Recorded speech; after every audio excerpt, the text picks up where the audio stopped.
ഇത് ആംസ്റ്റർഡാം എന്ന് പറഞ്ഞാൽ ആരെങ്കിലും വിശ്വസിക്കുമോ? നാട്ടിലെപ്പോൾ തന്നെ അതേ കാലാവസ്ഥ, ഇടിയും മഴയും. ഇന്ന് നമ്മൾ പോകാൻ പോണത് ഈ സ്ഥലത്തേക്കാണ്. അപ്പം നിങ്ങൾ എൻ്റെ വീഡിയോ ഫുള്ള് കാണുക. ഇവിടത്തേക്ക് എങ്ങനെ പോകേണ്ടത്, ഇതേതാ സ്ഥലം എന്നുള്ള കാണിച്ചു തരാം. രാവിലെ എഴുന്നേപ്പോൾ ഒരു നല്ല കാലാവസ്ഥയായിരുന്നു. അതിനുശേഷമാണ് മഴ തുടങ്ങിയത്. ഉദയ് സ്ലോഗിൻ്റെ മറ്റൊരു എപ്പിസോഡിലേക്ക് എല്ലാവർക്കും സ്വാഗതം.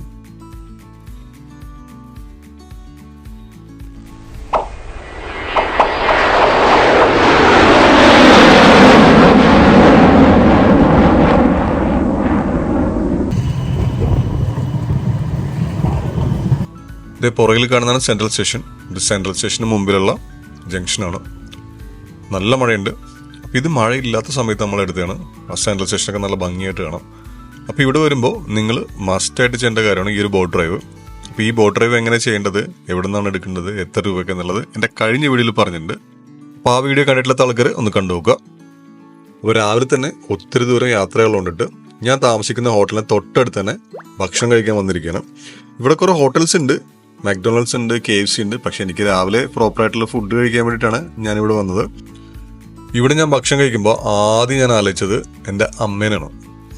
കാരണം നമ്മൾ പണ്ട് അമ്മ ഭക്ഷണമൊക്കെ ഉണ്ടാക്കി തരുമ്പോൾ എപ്പോഴും പറയും, ഇതെന്താ ഇങ്ങനത്തെ ഭക്ഷണം ഉണ്ടാക്കി തന്നേക്കണേ, വേറെ ഭക്ഷണം ഒന്നുമില്ലെന്നൊക്കെ പറഞ്ഞിട്ട് അമ്മയായിട്ടൊക്കെ എപ്പോഴും തല്ലുകൊടുത്തിരിക്കും. പക്ഷേ നമ്മൾ ഈ യാത്ര ചെയ്ത് തുടങ്ങുമ്പോഴാട്ടോ ഇവരൊക്കെ ഉണ്ടാക്കി തന്ന ഭക്ഷണത്തിൻ്റെ ഒരു ടേസ്റ്റ് മനസ്സിലാണ്. അപ്പോൾ ഇവിടെ 10 യൂറോ കൊടുത്താൽ ഇംഗ്ലീഷ് ബ്രേക്ക്ഫാസ്റ്റ് കിട്ടും. തൊട്ടടുത്ത് തന്നെ ഡംറ സ്ട്രീറ്റിൽ. അപ്പോൾ ഇതാണ് ലൊക്കേഷൻ.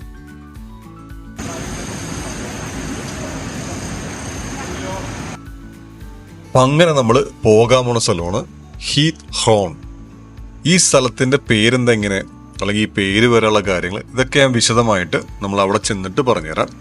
അപ്പം നമ്മൾ ആംസ്റ്റർഡാം സെൻട്രൽ സ്റ്റേഷനിൽ നിന്ന് സ്റ്റീൻവിക്കിലേക്ക് ട്രെയിൻ എടുക്കുക. അവിടെ ചെന്ന ശേഷം ബസ് 70 എടുത്തിട്ടുണ്ടെങ്കിൽ ഹീത്ത് ഹോണിലേക്ക് പോവാം. ട്രാവൽ ടൈം ഏകദേശം 2 to 2.5 മണിക്കൂറുണ്ട്. ഒരു 26 യൂറോ to 30 യൂറോ നമുക്ക് ട്രാവൽ കോസ്റ്റ് വരും. ഇവിടുത്തെ ട്രെയിൻ ആ ഒരു സെറ്റപ്പൊക്കെ ഭയങ്കര ഇഷ്ടപ്പെട്ടു എനിക്ക്. ഭയങ്കര സേഫാണ്. ഇവിടെ ആരുടെ ചോദിച്ചിട്ടുണ്ടെങ്കിൽ എവിടത്തേക്ക് പോകാനായിട്ടുള്ള നമുക്ക് എല്ലാം ക്ലിയർ ആയിട്ട് ആൾക്കാർ പറഞ്ഞുതരും. ട്രെയിനിൽ ഫുള്ള് വൈഫൈ ഉണ്ട്, ഭയങ്കര നീറ്റാണ്.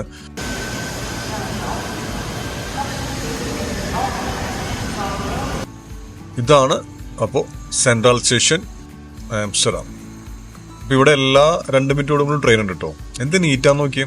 ഇവിടെ ആരും തുപ്പിയിടുകയോ കച്ചറാക്കിയോ ഒന്നും ചെയ്യില്ല. അങ്ങനെ നമ്മൾ യാത്ര ചെയ്യാണ് ഹീത്രോണിലേക്ക്. അപ്പോൾ ഇടയ്ക്ക് വെച്ച് എനിക്ക് എൻ്റെ കമ്പനിയുടെ ഒരു ബ്രാഞ്ചിൽ നിന്ന് ഇറങ്ങണം. അത് ലെലിസ്റ്റാർഡാണ്. അത് ഞാൻ നിങ്ങൾക്ക് കാണിച്ചു തരാം. അപ്പോൾ അവിടെ നിന്ന് ഞാൻ ട്രെയിനിലല്ല പോകുന്നത്, അവിടെ നിന്ന് കമ്പനിയുടെ വണ്ടിയിലാണ് പോകാൻ പോകുന്നത്. അപ്പോൾ അങ്ങനെ എനിക്ക് അതുകൊണ്ടിട്ട് കുറേ സ്ഥലങ്ങൾ എനിക്ക് കൂടുതൽ കാണാൻ പറ്റി. അപ്പോൾ അതിൻ്റെ കൂടുതൽ വീഡിയോസൊക്കെ ഞാൻ കാണിച്ചു തരാം.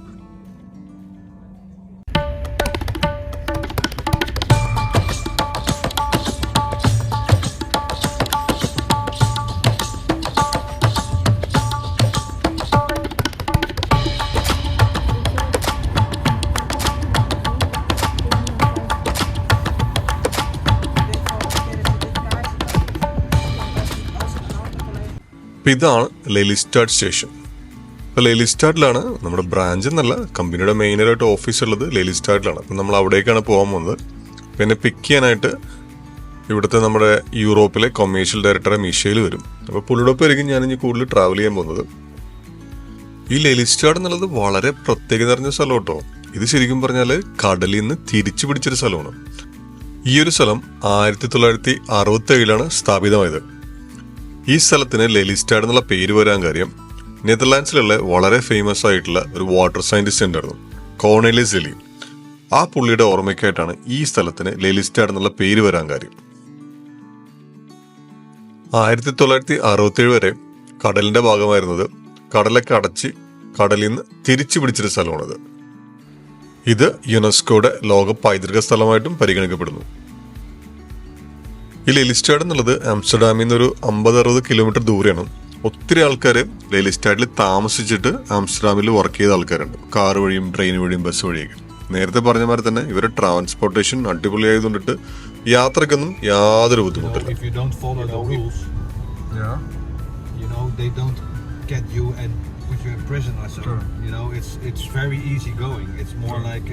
ഇതാണ് മിഷേലാണ് നമ്മുടെ യൂറോപ്പിലെ കൊമേഴ്ഷ്യൽ ഡയറക്ടർ.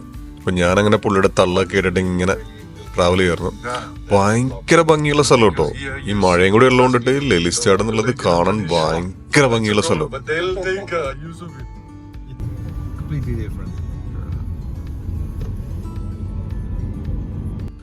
ഇപ്പൊ മിഷേൽ ഇങ്ങനെ ഒരു കാര്യം പറയായിരുന്നു, ഇപ്പോഴത്തെ യൂറോപ്യൻസിന്റെ ഒക്കെ അവസ്ഥ. കാരണം ഒത്തിരി അഭയാർത്ഥികൾ ഇവിടെ വന്നിട്ടുണ്ട്. ഇപ്പൊ അഭയാർത്ഥികളൊക്കെ വന്നിട്ട് ഇപ്പൊ ഇവർക്ക് താമസിക്കാനായിട്ടും ഇവരെ കാര്യങ്ങളൊക്കെ നോക്കാനായിട്ട് ഇവരെ ഗവൺമെന്റ് പൈസ ചെലവാക്കണോണ്ടിട്ട് ഈ നെതർലാൻഡ്സിലുള്ള ലോക്കലായിട്ടുള്ള ആൾക്കാരെ കാര്യങ്ങൾ നോക്കാനായിട്ട് ഇവർക്ക് ഗവൺമെന്റ് സമയവും ഇല്ല, പൈസയില്ല.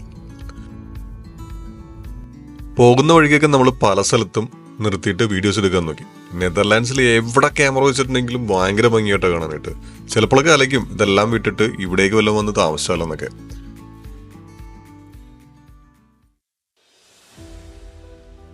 അതുപോലെ നിങ്ങൾ നെതർലാൻഡ്സിൽ വന്നാൽ നിങ്ങൾ കാണേണ്ട ഒരു സ്ഥലമാണ് ഫ്രിസിയൻ ലേക്സ്, ഓസൻസൈലിലുള്ള. ഇവിടത്തേക്ക് വരാനായിട്ട് എളുപ്പമാണ്, പക്ഷെ കാർ വഴിയൊക്കെ ആണെങ്കിലാണ് എത്താൻ എളുപ്പം. ഇപ്പം എനിക്ക് മിഷേലുള്ളതുകൊണ്ടിട്ട് ഈ സ്ഥലം കാണാൻ പറ്റി.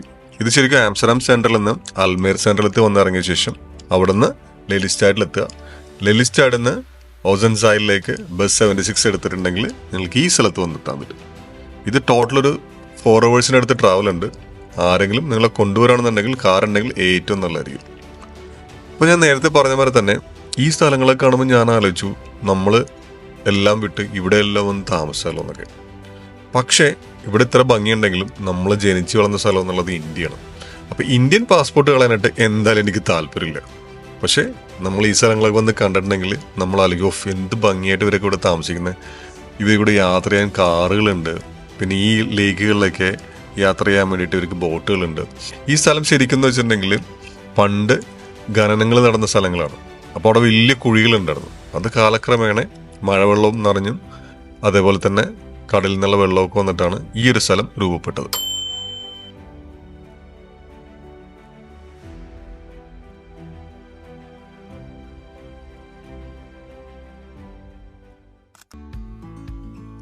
അങ്ങനെ നമ്മൾ ഹീത്ത് ഹോണിൽ എത്തിയിരിക്കണം. ഇതെങ്ങനെ പ്രൊനൗൺസ് ചെയ്യേണ്ടതെന്ന് ഞാൻ പറഞ്ഞുതരാം. പല ആൾക്കാരും ഞാൻ പണ്ട് വിചാരിച്ചിരുന്നത് ജീത്രോൺ എന്നാണ്. അങ്ങനല്ല, ഇത് ഹീത്ത് ഹോൺ എന്നാണ്. 1230 ഈ ഒരു പ്രദേശം രൂപപ്പെട്ടു തുടങ്ങിയത്. ശരിക്കും പറഞ്ഞിട്ടുണ്ടെങ്കിൽ ഹീത്ത് ഹോണിന്റെ അർത്ഥം ഗോഡ് ഹോൺസ് എന്നാണ്, അതായത് ആടുകളുടെ കൊമ്പ്. ഇത് ശരിക്കും ഒരു 10th സെഞ്ചുറിയിൽ ഒരു വലിയൊരു പ്രളയം വന്നിരുന്നു. അപ്പൊ ആ പ്രളയത്തിൽ കുറെ കൊമ്പുകളൊക്കെ വന്ന് ഇവിടെ വന്ന് അടിഞ്ഞിരുന്നു. അങ്ങനെയാണ് ഈ സ്ഥലത്തിന് പേര് വരാൻ കാര്യം. പണ്ട് ഇവിടെ ഭയങ്കര വലുതായിട്ട് പീറ്റ് ഡിഗിങ് നടന്നിരുന്നു. അതായത് ഇന്ധനത്തിന് വേണ്ടിയിട്ട് ഒരു 16th സെഞ്ചുറിയിൽ വലിയ രീതിയിൽ ഖനനം നടന്നിരുന്നു. അപ്പോൾ ഖനനത്തിനോടനുബന്ധിച്ച് ഒത്തിരി കുഴികൾ രൂപപ്പെട്ടിരുന്നു.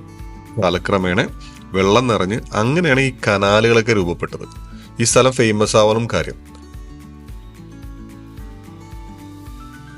ഈ സ്ഥലത്തൂടെ നടക്കുമ്പോൾ നമുക്ക് ഭയങ്കര അത്ഭുതമായിരിക്കും കേട്ടോ, ഇവരിത് എങ്ങനെ ഈ സ്ഥലം ഡെവലപ്പ് ചെയ്തെടുത്തുന്നുള്ളത്. ഏകദേശം 180ഓളം മരം വെച്ചിട്ടുള്ള പാലങ്ങളുണ്ട് അങ്ങോട്ടും ഇങ്ങോട്ടും യാത്ര ചെയ്യാൻ വേണ്ടിയിട്ട്. ഈ സ്ഥലം ഇത്ര ഫേമസ് ആകാൻ കാര്യം 1958 ഫാൻ ഫെയർ എന്നും പറയുന്ന ഡച്ച് ഫിലിം റിലീസ് ചെയ്തിരുന്നു. ആ സമയത്ത് ഇതിന് 2.6 million വ്യൂസ് ഉണ്ടായിരുന്നു. അപ്പോൾ ഇതിനകത്ത് ഈ മൂവിയിലാണ് ഈ സ്ഥലത്തിനെ പറ്റി ആൾക്കാർ കൂടുതൽ അറിഞ്ഞതും ഇത്ര ഫേമസ് ആയതും ആൾക്കാർ ഇങ്ങോട്ട് വരാൻ തുടങ്ങിയതും. അതുപോലെ നിങ്ങൾക്ക് ഈ സ്ഥലം ഇതിന്റെ ഫുൾ ഭംഗിയിൽ കാണണമെന്നുണ്ടെങ്കിൽ എല്ലാ വർഷവും ഓഗസ്റ്റിലെ അവസാന ശനിയാഴ്ച ഇവിടെ ഗൊണ്ടോള പരേഡ് എന്നും പറഞ്ഞിട്ടൊരു പരേഡ് ഉണ്ട്. അതായത് ഇവിടുത്തെ ബോട്ടുകളൊക്കെ ഫുള്ള് ലൈറ്റൊക്കെ സെറ്റ് ചെയ്തിട്ട് ഈ ഒരു കനാലുകളിൽ കൂടി ഇതിങ്ങനെ യാത്ര ചെയ്യുന്നത്. അത് ശരിക്കും കാണേണ്ടത് തന്നെയാണ്. അപ്പം നിങ്ങൾ പ്ലാൻ ചെയ്യുന്നുണ്ടെങ്കിൽ നിങ്ങൾ എല്ലാ വർഷവും ഓഗസ്റ്റ് അവസാനം സാറ്റർഡേ ഉള്ള ആ ഗൊണ്ടോല പരേഡ് കാണാൻ വേണ്ടിയിട്ട് നിങ്ങൾ നിങ്ങളുടെ ട്രിപ്പ് പ്ലാൻ ചെയ്യുകയാണെങ്കിൽ നിങ്ങൾക്ക് ഭയങ്കര ഒട്ട് എൻജോയ് ചെയ്യാൻ പറ്റും. നിങ്ങൾക്ക് ശരിക്കും പറഞ്ഞിട്ടുണ്ടെങ്കിൽ അതൊരു കാണേണ്ട കാഴ്ച തന്നെയാണ്. അപ്പൊ തൽക്കാലം നമ്മൾ ഈ സ്ഥലത്തോട് യാത്ര പറയുകയാണ്. പക്ഷെ എന്തായാലും ഞാൻ ഇനിയും വരും ഇവിടെ. അപ്പൊ നിങ്ങൾക്ക് ലൈഫിൽ പറ്റുമെന്നുണ്ടെങ്കിൽ നിങ്ങളെല്ലാവരും ഈ സ്ഥലം ഒന്ന് വന്ന് കാണണം.